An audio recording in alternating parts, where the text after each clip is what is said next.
All right, welcome everyone, and thank you guys so much for joining us today. We appreciate you guys for taking the extra step to be prepared for your hike on the AT. So while y'all are introducing yourselves in the chat box, I will go ahead and do the same. My name is Stephen Aaron. I'm a 2014 northbound Appalachian Trail thru hiker. I started a first attempt of a thru hike in 2012, ended up getting off after the first 500 miles, but started back over from Georgia back in 2014 because I really just liked the idea of the whole thru hike. At the time. I've generally worked as a seasonal employee in different wilderness areas throughout the country, and I'm currently the trail facilities manager for the Appalachian Trail Conservancy based at the Asheville office. Chloe, do you mind introducing yourself? Yeah, hey y'all. If you've been on these calls before, you've heard my voice. I'm Chloe. I'm the trail education specialist based out of Asheville, North Carolina. And I thru hiked northbound in 2015 and have been working with the ATC full-time ever since. If you've been following the Appalachian Trail Conservancy's communications at all this year, you'll know that we've been asking people to basically postpone their long distance hike. The pandemic is still ongoing, and we haven't changed our guidance. Hiking is a form of interstate travel, which makes it a public health risk. The safest thing for hikers and for the communities they pass through would be for everyone to continue to put off long distance hiking plans during the pandemic and to stay local. We continue to monitor the situation in all 14 states and hope for good news, but until there's an effective, widely available vaccine or treatment for COVID-19, we won't be encouraging long distance hikes or recognizing them with 2,000-mile or certification. So you might be wondering, why are we still hosting these sessions with advice for long distance hikers? Well, it appears that there's still gonna be a good amount of people going out, and we really wanted to set people up for success no matter when they choose to do their adventures. We want folks to be ready and prepared for whatever their adventure has ahead of them. And we are just really looking to minimize the risk of COVID-19 outbreaks among hikers, volunteers, and the communities around the Appalachian Trail. All right, so some general AT basics. The Appalachian Trail spans from Maine to Georgia, an impressive 2,193.1 miles, and that is the 2021 length. A lot of people ask, why does it change so often?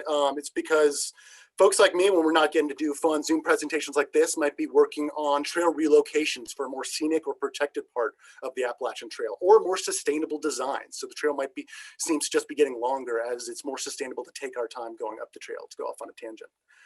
The cooperative management system is what makes the Appalachian Trail successful and so special. It takes a lot of the specialist work from federal land managers, from the Park Service, the United States Forest Service, local volunteers that are invested in their backyards and communities to kind of maintain their local sections, and the Appalachian Trail Conservancy to help bring things together and smooth the relationships between those two groups. As you can see in this over 2,000-mile long trail, it goes through a lot of different states, counties, 87 district land managers, and there are 31 different maintaining clubs, some of which maintaining clubs are older than the Appalachian Trail Conservancy themselves. There are 6 national parks, 8 national forests, and scores of different state parks, state forests, and different public land managing bodies that the Appalachian Trail goes through. And it takes a lot of different coordination amongst them to let people know when we're doing projects and getting anything done. Generally, we have visitors of 3 to 4 million people annually. And honestly, those numbers are probably even higher in 2020, despite the pandemic. Stewardship of the Appalachian Trail and the keys to success are from the 6,000 plus volunteers who contribute to over 200,000 hours every year. And the majority of my time spent setting those volunteers up for success, and I couldn't be more thankful to work with them. As we've seen on here, and a lot of these sessions are really aimed to kind of set thru hikers up for success. There are a lot of different ways to enjoy the Appalachian Trail that aren't even different thru hikes. But really, let's break down these different kinds of thru hikes. So a thru hike is generally classified in hiking the entire Appalachian Trail in 12 months or less. That 1 year mark really is the difference between a section and thru hike as the line drawn. A northbound thru hike are generally the most popular, as what I did. That's starting out in Springer Mountain in Georgia and going northbound to Katahdin in Maine. Southbound thru hikes are becoming more and more popular, and we've very much been encouraging it as to kind of disperse people and use on the Appalachian Trail within itself. And that's starting up in Maine and going south. Flip-flopping is a different combination and starting wherever you'd like, either starting, let's say, in Boiling Springs, Pennsylvania, and going south when you're hitting Springer, going all the way back up to Katahdin and going to Boiling Springs, or going to Boiling Springs, going south, going back to Boiling Springs, and then going north. It's really a very much level of customization. I know of some folks that live by trail towns and they just like the idea of hiking home 2 times rather than 1 through hike. So to each their very own. A LASH, one of the many acronyms that you'll find on the Appalachian Trail, long arch section hike, are folks that will like to do these section hikes, but really have the exact same flavor of through hikes. Because if you're spending 6 weeks on the trail, potato. A lot of folks will still take decades. Everything in between is encouraged as you enjoy the Appalachian Trail. Really, the Appalachian Trail Conservancy is happy to set people up for success, and we're very much looking to mitigate any impacts, especially the ones that are missable, so the most amount of people can enjoy the Appalachian Trail and public lands in general. So I want everyone to take a moment and reflect on your desired experience on the Appalachian Trail. Take a moment. There's a lot of great answers that have to do with, maybe having your own opportunity for isolation, yet still being connected within the community. So now taking with that own experience, what you might kind of see yourself as your own Appalachian adventure, let's look at through hiking by the numbers. If you look at the years, the question we've been asking on this is, why do you guys think we've seen an Appalachian Trail through hike spike somewhere around 1998 to 2000? We'll wait for some chat box, but really from the previous slide, where do you see yourself, what you were picturing, how do you see that being reflected with your experience? If you're trying to meet a lot of people, which I will not fault anyone for, it's one of my absolute favorite parts of the Appalachian Trail is the community within itself. Then starting in that 1999 year might have been more up your alley. But for a lot of folks who might have some other different opportunities for isolation or looking for not as big of crowds, potentially some of the through hike completions reported on the AT from those started in Maine, if we're looking at that blue line. And someone said Walk in the Woods came out in 1999 or around that time. Yes, A Walk in the Woods did come out around that time. It was a significant spike. It's an interesting data point. I know we've gone over this over again, and I appreciate folks that have come back.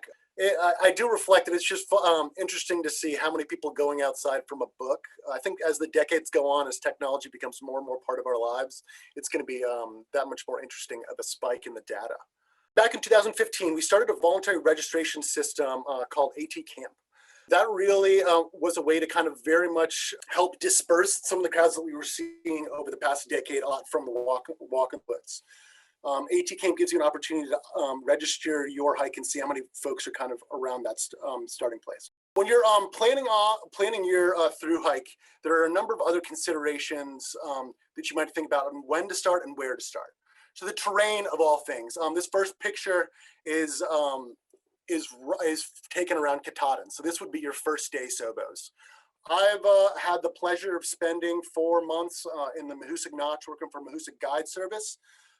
Maine is absolutely fantastic and the winters are insanely long, not that much of a surprise. The thing that you'll see more often than not in the spring is just a nice ice glaze over a rock. I don't know if any of y'all have gone mixed ice and rock climbing, but it is utterly uncomfortable. So it's just something you want to be prepared for, something you're going to want gloves for, because you're going to want 4 points of contact and it's just touching ice blocks all day. Another thing to kind of consider are crowds. If you're in the middle of the bubble, then this is really not an uncommon picture that you'll see. Chloe, I believe, took this picture in Tri-Corner Knob. The shelter that is the farthest away from roads and is the deepest in the backcountry of the Appalachian Trail, yet it is looking as busily and bustling as any corners you could hope to see on the Appalachian Trail. When it's cold and wet, like it always is in the Smokies, if you aren't committed to setting up your own shelter and camping, you're going to be all too tempted to go inside to shelters and hang out by these crowds. And during a pandemic, it is just not a good idea. Lastly, weather. A lot of folks, especially if you grow up around the New England area, really picture the Southern Appalachians much more like Florida actually is right now. So really just a year-round kind of summertime where people don't realize that the Appalachian Trail is as high up on the ridgeline as we could put it. It dips down into the valley for you to be able to get supplies and food and do a road crossing, but then we shoot you right back up onto the ridge. And a lot of times we will get snowstorms. The airstream might dip sometime in the late spring. And even though it might feel 80s and 90s in the middle of North Carolina, where I'm from, the good Bull City of Durham, it might still be snowy and icy in the Smokies. So something to consider. A good friend of mine in college got a little bit of frostbite during spring break in the Smokies. So leave no trace. One of my favorite topics I've spent a lot of time talking about as a leave no trace master educator. Leave no trace is not there to kind of bog you down in the backcountry. It's not arbitrary rules. It's very much set up to take care of the local ecology that you're going out to enjoy so much. It's to make sure that my grandchildren can enjoy the Appalachian Trail just as much as my grandfather was able to. So real quick, just to hit some points, especially for the perspective of the thru hiker. So principle number one, come with the proper equipment and be able to handle extremes. If it ends up snowing in mid-May and you already have all your summer equipment, you're not really going to be set up for success, and you might have to make decisions that aren't going to be great for the surrounding environment. Number two, protect sensitive water ecology by camping more than 200 feet away from water. Use established campsites and try not to create new campsites. Don't worry, we're going to be talking more about this one.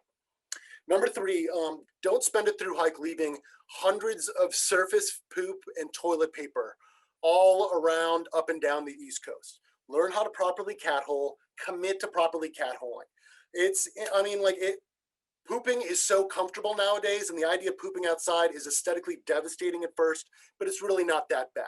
Commit to getting over the hurdle in your mind of pooping outside. Come with a good poop kit with a good trowel. Number four, take only pictures, not souvenirs.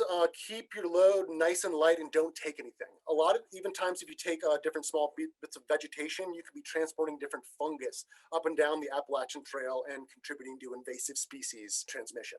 Japanese stiltgrass is a very common invasive species that you will see up and down the Appalachian Trail corridor. That's spread from hikers because it's microscopic seeds that are difficult to see.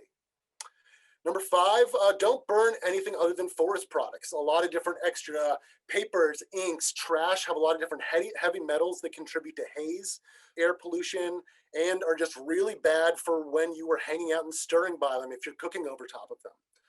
Also, don't burn anything like food or anything in fires because those residues stay there.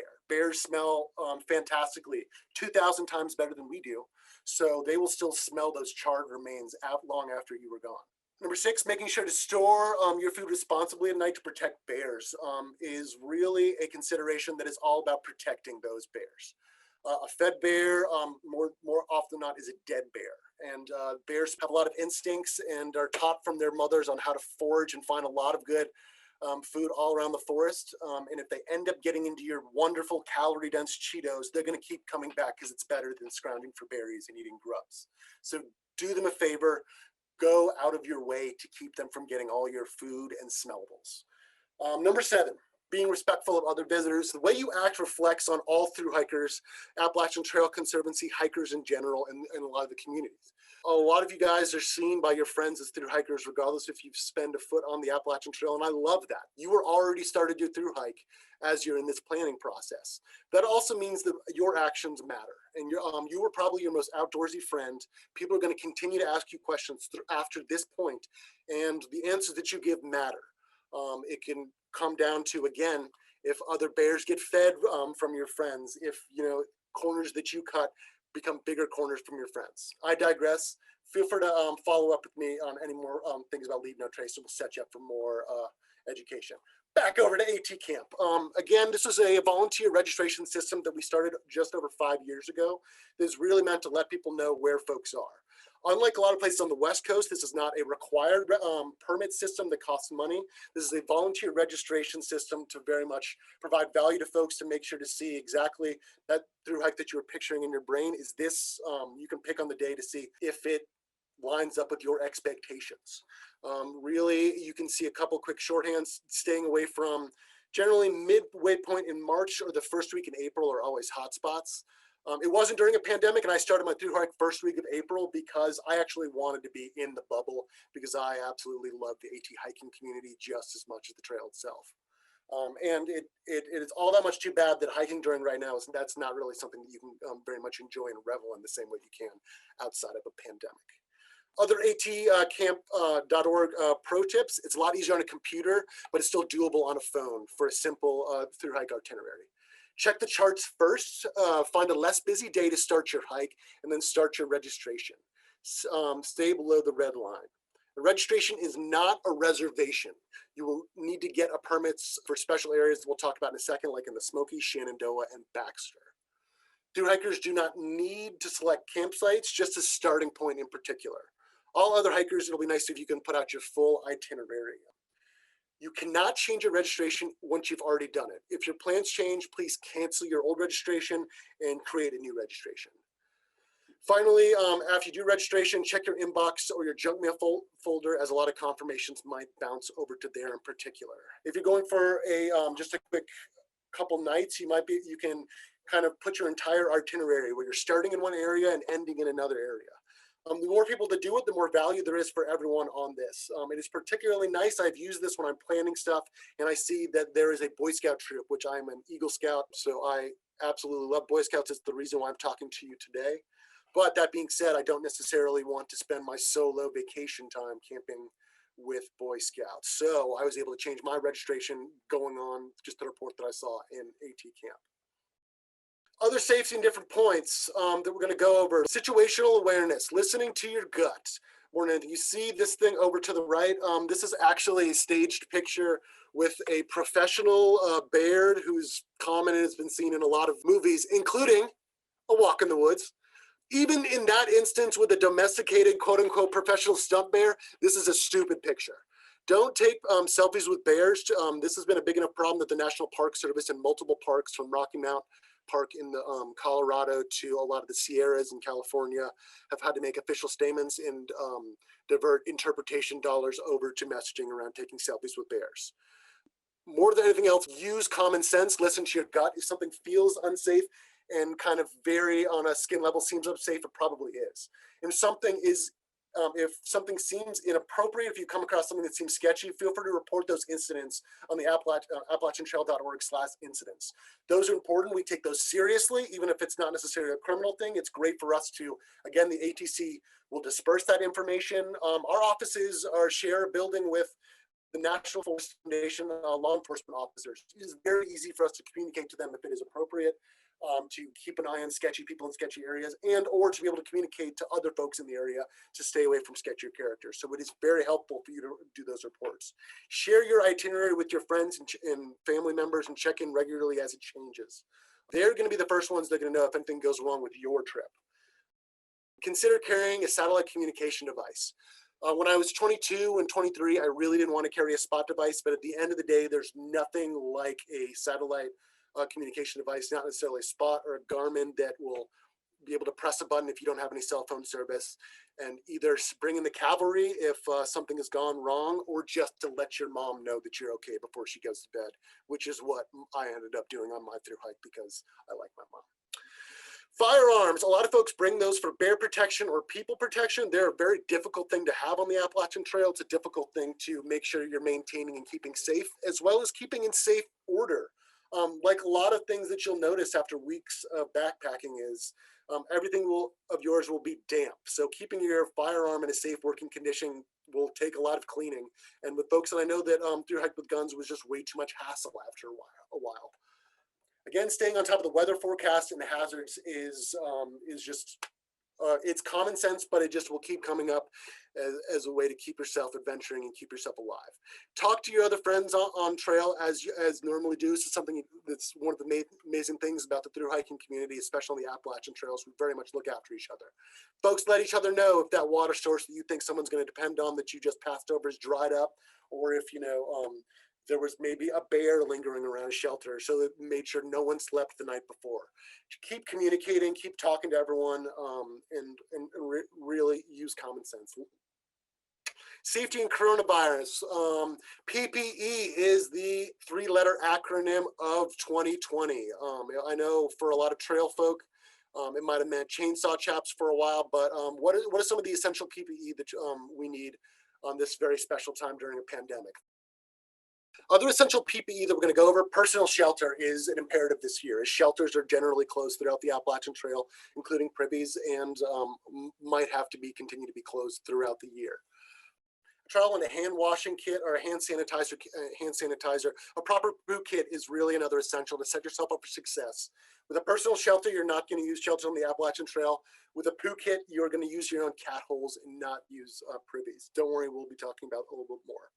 Other ways that you can mitigate a lot of different risks are really just being deliberate with your resupplies and town visits, being considerate of every point of contact, and keeping your own standard of safety in your mind. Regardless of who you come across, if you come across 50 people without wearing a mask who don't care about social distancing, you have to maintain your own standard and not give into a certain pack mentality. Logistically, again, pay attention to where you're going and know the specific regulations that come down to. Dogs, campfires, and food storage are different for different areas on the Appalachian Trail. Dogs are not allowed in areas like the Smokies or Baxter State Park.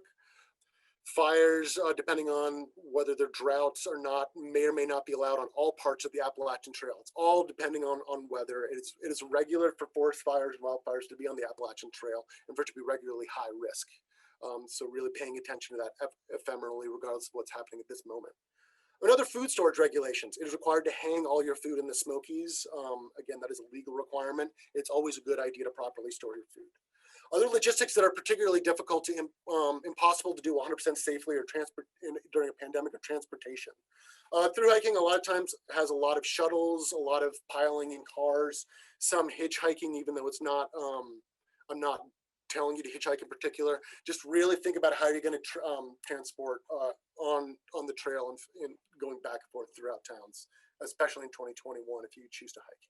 Registering your hike on atcamp.org also is very helpful for our planning as we continue to kind of figure out and understand through hiking crowds, as well as to help make for your most ideal hiking experience. Moving on to gear, and I'm going to try not to go too fast, but I still have a good amount of slides going, and I've taken too long. It's that leave no trace. We just, we just want to talk about it for too long. So gear, your different backpacking system can be a number of different things and different strokes for different people. We're going to dive deep into sleep shelter, so I'll skip over that for right now. 3 pounds is that good adage to kind of stick within there, but depending on what you're doing on the Appalachian Trail, that very much changes that around. Your trowel and your poop system are imperative this year. Your food storage system, whether a bear canister, which is number one, is really your best option, but really just making sure you have the proper bear hang equipment if that's what you're going for on that. I suggest at least 60 feet of rope for bear hang rope. For COVID-19, again, face coverings, hand sanitizer, and really setting yourself up to success with your own personal standard and sticking to that. Really, I mean, we don't have to tell you to keep your pack weight down because you're definitely going to try to. And we definitely suggest you try everything out before you actually start your through hike. If you have a friend with the backyard, if you have the backyard yourself, any piece of little bit of land, you can throw everything down, especially while it's cold, especially if it's gross outside. Give it a try. You might hate it.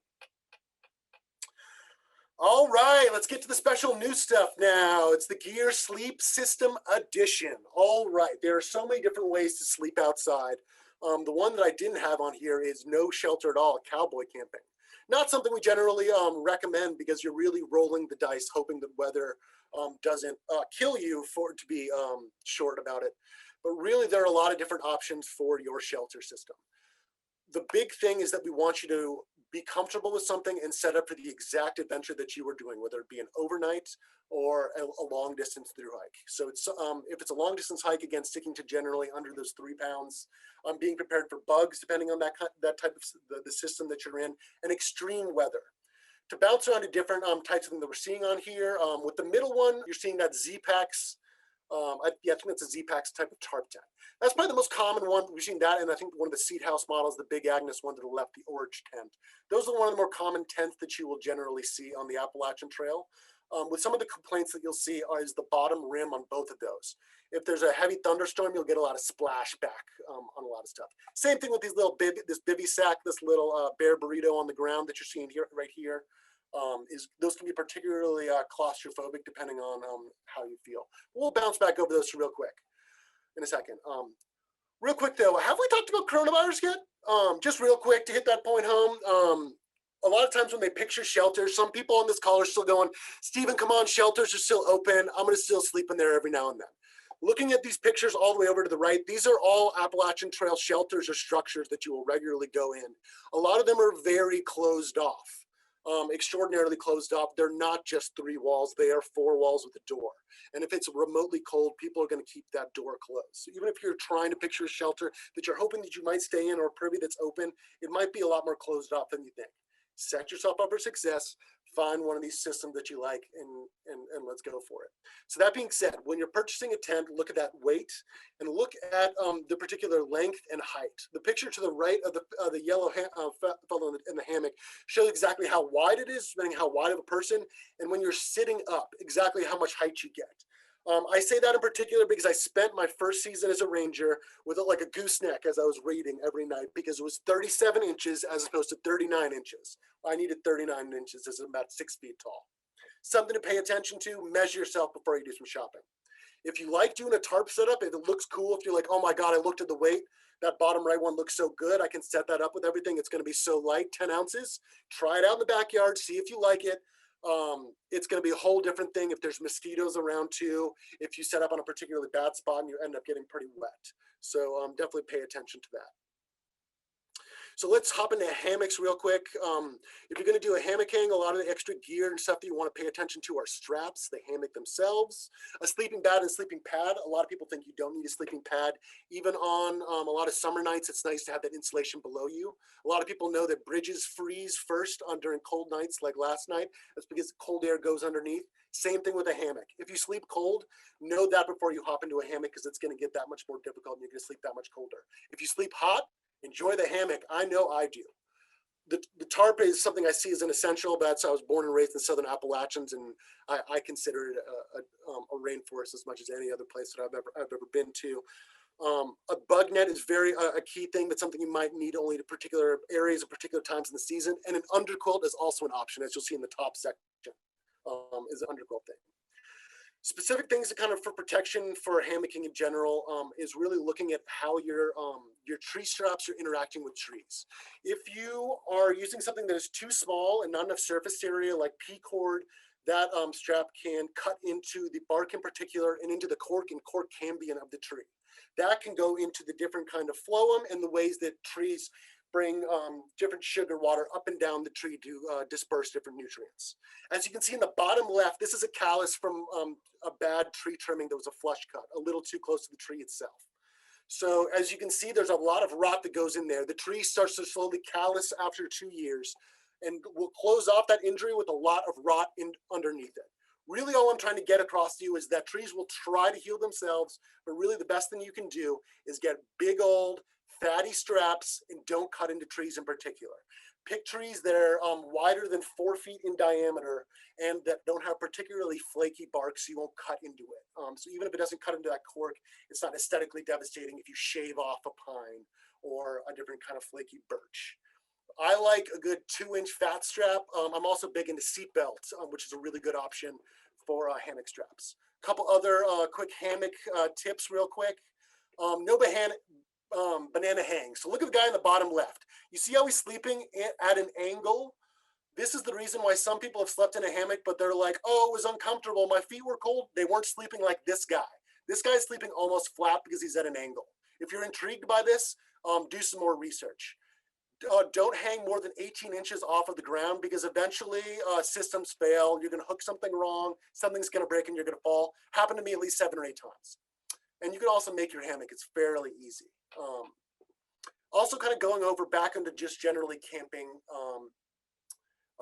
for dispersed camping throughout the woods. So in a completely pristine site, if I were to go out camping and see a nice open meadow that no one's camped in before, I go and I camp there. I go, I like this so much, I'm going to camp there between 1 and 3 nights. That's me in that bottom left of the graft in particular.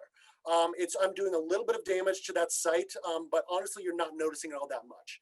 Say as soon as I leave, somebody comes in and then camps in for the next 2 to 3 nights, and then someone right after that. A significant amount of damage continues to happen because we're walking in all the same places. I already stepped down a lot of different grass between my kitchen, between where my bear hang is, where my hammock hang is, and also where I'm going to the bathroom. None of those are the same place. So I have different spider web that's going out in between that. And the next 2 campsites are using the same thing, even though we never talked. It's just compacted grass. This is all based on research that, sorry, Dr. Jeff Marion did, the 27-year section through hiker. So really the point that I'm trying to get across is that when you're, if you go to make a new campsite, the initial impact that happens in that first week will really solidify the impact that happens throughout years. So in that first 12 nights, it will really reflect what happens in the next 500 nights to years after that. So the soil compaction, the presence of things like tent pads, fire rings, there are a lot of small social things that will keep people coming back. So really, you know, what we really want to try to get across is for in popular areas to really concentrate where people are. So a lot of different Park Service areas, not unlike the Smokies in Shenandoah, the Park Service asks you to concentrate in one areas. In the Smokies, right now, in normal times, we ask you're asked to sleep inside shelters. Right now, we're asking to camp around shelters. But again, concentrating that impact around the shelters because we're already in that way high point in the graph. In less popular areas that aren't necessarily in as sensitive a vegetation, like in the rest of other Forest Service property, dispersed recreation is just as popular. And works because people aren't camping in the same areas over and over again, and you're not getting an intense amount of impact in sensitive areas.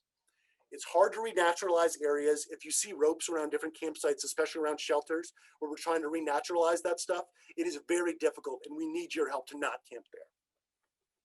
So in other instances where we'll see less and less camping on the Appalachian Trail or more regulations are again areas where it is particularly sensitive vegetation or it has just been so popular throughout the years. So the bottom three pictures that you're seeing here in the bottom left is from Baxter State Park, one of the more sensitive and unique ecological areas in Maine and in New England, as well as an extraordinarily popular and beautiful park. So it's that much more popular. You take all those masses and concentrate them to those places. That's the exact same thing with what we're seeing at Spence Field Shelter in that middle picture down at the bottom there in the Smokies. And just as fragile and is more of a kind of site-based is the 27-mile Appalachian section between McAfee's Knob and Tinker Cliffs in particular. So that has just been overcamped by Virginia Tech alumni like myself to the point where a lot of threatened and endangered species have taken too much damage, and we really need your help to not camp there for a couple of years. So really adhere to those kind of camping bans and different regulations because they're there in reaction to overuse and are really trying to very much set up the next generation to have just as amazing of a hike experience as we are getting to have. So again, major points to take home about sleeping in particular. Use existing campsites. Good campsites are found and not made. In special areas, follow those regulations. They're not there arbitrarily. We're asking not to camp on McAfee's Knob because there's already been a lot of damage. Next time you're at one of these very popular areas on the Appalachian Trail, look around. You'll see a exorbitant amount of tree damage, soil compaction, vegetation damage compared to a lot of other areas. We need your help to renaturalize it. Spreading out and avoiding the bubble. In general, if you're going on a regular day hike, 80% of day hiking happens on the weekend. So the easiest way to split that up is try to slide it in on a weekday. You will have a lot of the most popular places to yourself a lot of times that you will find. So really trying to get around that bubble really keeps from having to deal with 100 people within one small corridor. So we don't have to have so many campsites that are permanently there. And again, really respect water sources. You're going to walk back and forth between those water sources a lot, and they're generally the most sensitive parts of ecosystems around in the Southern Appalachians. Those riparian zones have a lot of loose vegetation. A lot of stuff is draining through there, so it's just wetter in general, and we really need your help to not muck up all the amazing water sources. And again, where I really like to hit the point home, whether you like it or not, you were setting an example. You were part of the through hiking class, and it all reflects on us. That is a good thing or a bad thing. A lot because of what happened over the past 10 years, the Appalachian Trail Conservancy had to jump into action with a lot of other partners and part of the cooperative management system and make sure that we didn't lose the end of the Appalachian Trail at Baxter State Park. It's an amazing place to end your through hike. There was all too much champagne being sprayed on top to the point where there was a problem with black bears going on top of summits around Katahdin to lick champagne off of rocks. I thought that was a joke until I saw a picture. Again, at the end of the day, we need your help to kind of maintain and make sure that we can enjoy the Appalachian Trail and so all of our children can. Thank you, Stephen. That was an extremely thorough presentation, and I know that we all have different styles of um, what works best for us for camping outdoors and sleeping outside. So if y'all have any questions, feel free to put them in the chat box or unmute yourself right now for Stephen and I to answer. What are the I really like cowboy camping. I'm used to hiking in the Alps, and here we don't really have super many shelters. There are some, but you're not required to use them. So I really love cowboy camping. What are my chances of doing that on the AT? Like generally weather-wise, ground-wise, people-wise? Is it weird to see people chilling on a sleeping pad?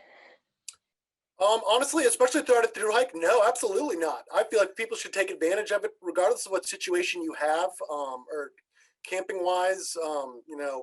Depending on what kind of night it is, go for it. A lot of hammocking that I do, I might set up my tarp where it's not even over top of me, so I can even see the stars a lot of time. And I'll just wait for a little bit of drizzle to wake me up at 3 a.m. and I'll throw that tarp over time.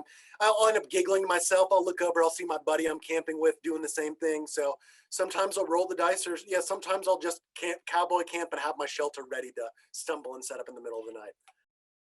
Chloe, what do you think? Yeah, I would say the only places that you're really not supposed to be stealth camping or cowboy camping would be New Hampshire's White Mountains. You cannot camp above the Alpine Zone. You have to camp at designated sites, and same with the Smokies. I put it in the chat because it's a little confusing this year with COVID, but in the Smokies, you are not allowed to camp wherever you want.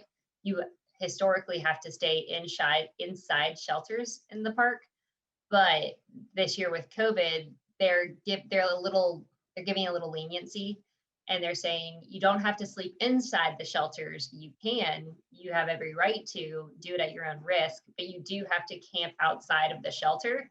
So you could still technically cowboy camp outside of the shelter in the Smokies this year, but that's not a guarantee for every year after the pandemic finally slows down those restrictions and regulations. But Baxter State Park would be another one where Katahdin is. You can't camp on top of Katahdin. What happens if you get to the end of your day and the place is packed with weekenders or tents? Move on or risk cowboy camping? That's a great question. And that has happened to me with a group of Boy Scouts before in New Hampshire. And I had to keep walking until I found a good camp spot. And it's not fun, but sometimes that happens. And Stephen, I want you to feel free to chime in there. The plan ahead and prepare answer is to stop sooner. On a through hike, it's just not that. It's like hard to get yourself to stop at 3 o'clock if you still got some daylight, especially if it's summertime. At 3 p.m. you have 6 hours of daylight during the summertime. Have full batteries in your headlamp to always be prepared to hike at night and walk around outside at night in a dark area to really see what lumens are appropriate. Luckily, headlamp technology has gotten fantastic. Actually, during my through hike, I night hiked about 200 miles of the Appalachian Trail. So that's something I'm comfortable with. So I had no problem just pushing on to the next one. That being said, as soon as it gets darker, it's so much harder to pick out a campsite because it's dark. So stopping earlier is the right answer, especially because then you get to call dibs and then everyone gets to keep walking by you. Are there spots in towns that allow free camping, i.e. churches, hostel areas, etc.? I'll say it's less and less common to find free camping in town. Yeah, I don't want to ever promote something as free, especially if they're providing a service for hikers. It's always a good idea to carry some cash on you so you can donate if people are offering these services. But the best way to know about that is to have a guidebook. You can have Gut Hook, you can have AWOL, and that's going to have all the services and a little description under each service provider in every town and a map of that town with what kind of services they provide and how much camping costs. But I mean, I know places that charge 10 spots to set up their tent in the yard. So I would say it's less and less likely to find that. I don't want to miss Galaxy's question. He said, any recommended apps or books that give where shelters are? Yes, you should 100% be carrying a guidebook, a map. Our boss would even say a map and a compass as a backup. gut hook app. It's like you have a hook in your gut. That is probably the number one app, I would say, on for the AT and a lot of other trails throughout the world. It's really great. You can use it on airplane mode, and it can give you like pretty much GPS coordinates for where you are, how many tenths of a mile you are away from the shelter. And then if you have that, just make sure you have a paper backup. So when I was hiking in 2015, the AT guide, which everyone called AWOL, it's written by David AWOL Miller. And it was just a long book that you opened up and you could see the elevation profile with the mileage with little icons for a trash can is here. This is a picturesque vista here. So no matter what, don't just rely on an app because your phone can always die. And if you are not prepared with a paper map or a guidebook, then you're SOL, I think. Do you guys use a footprint for your tent? And if yes, did you use that, use the one that was specifically for your tent or Tyvek or something else? I did use a footprint, and I started off actually with a contractor bag to save some money. And then I got a piece of Tyvek and cut it down to the shape of my tent. I love Tyvek. It's super, super loud when it's brand new. So if you're trying to get any dirt off and it's like brand new, it sounds like a crack of thunder, and it can really scare people in the early hours of the morning. And then after a rain, the next morning, do you just wad up everything? How do you dry it out? Yeah, that's the glory of through hiking, is that you can shake it as much as you want, but if you have a tent like mine, that's all one piece and it doesn't come apart and I don't have a rain fly, then it's just like stuffing a wet, large amount of wet cloth into a bag. And then as soon as I get a break in the day, that maybe it's sunny in the afternoon, I would take a break and dry everything out. But if it's not sunny and if it's just raining for days and days on end, then you're probably going to put up a wet tent and take down a wet tent and then put up a wet tent. I do carry a micro fiber cloth with me when I hike, and sometimes I'll wipe down the interior of my tent. Okay, guys, we'll leave it there. If you have any questions, feel free to shoot us an email. We're happy to answer anything. I'm going to go celebrate my birthday, so I hope you guys have the best Thursday, and thank you so much for all the birthday love earlier. Thanks, guys.